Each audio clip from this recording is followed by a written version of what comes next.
I've been following the discussions, and I think that the last speaker, Honorable Fulata, actually highlighted some of the main challenges that we are facing in administering Nigerian universities.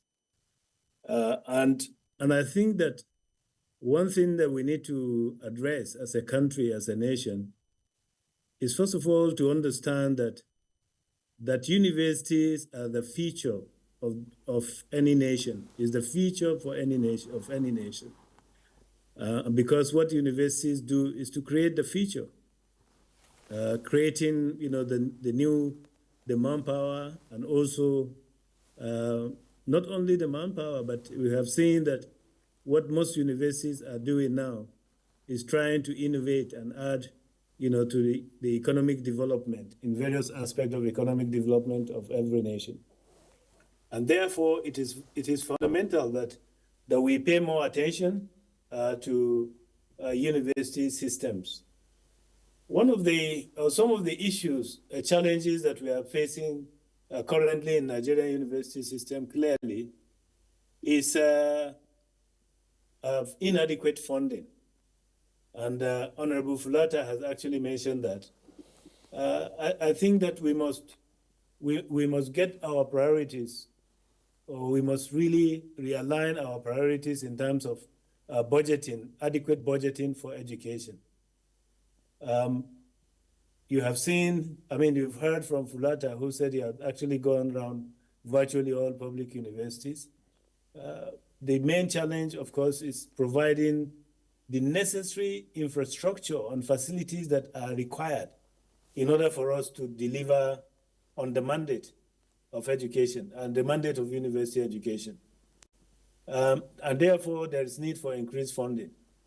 There was a time, and even up to now, there are a lot of universities that are unable to even pay the electricity bills, because of since the introduction of this tariff.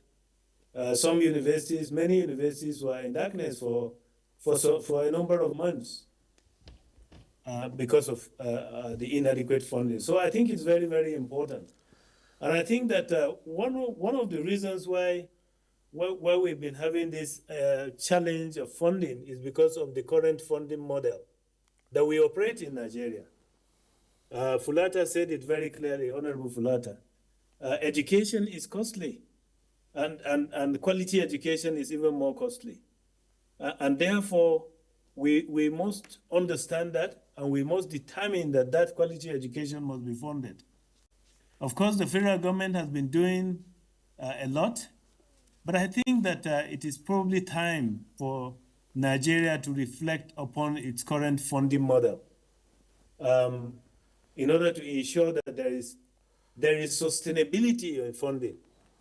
Because if there's no way of having sustainable funding stream, that is what normally brings a lot of issues, a lot of challenges with respect to that.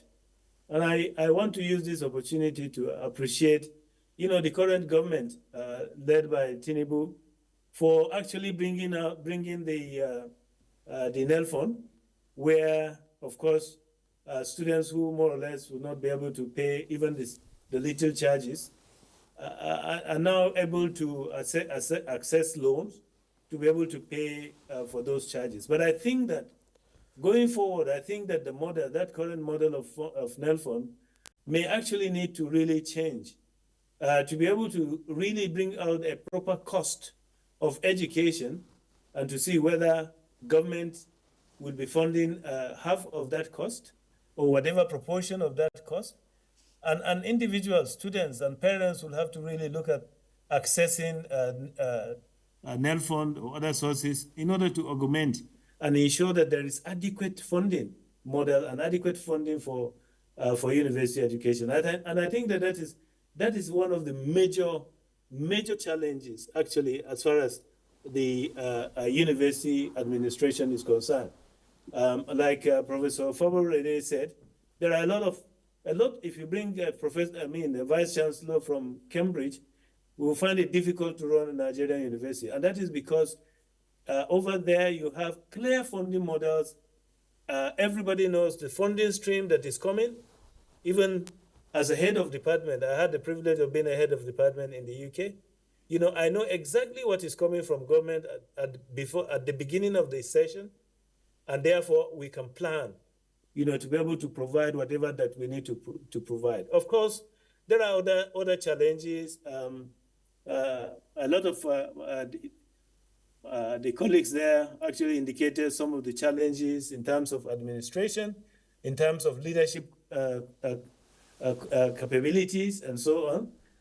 But I think that is even one of the reasons why we have a committee of vice chancellors of Nigerian universities, wherein we're able to deploy, you know, various training packages, various situations where we can share ideas, you know, and so on and so forth. So I think that is just one point that I want to nail down and expand.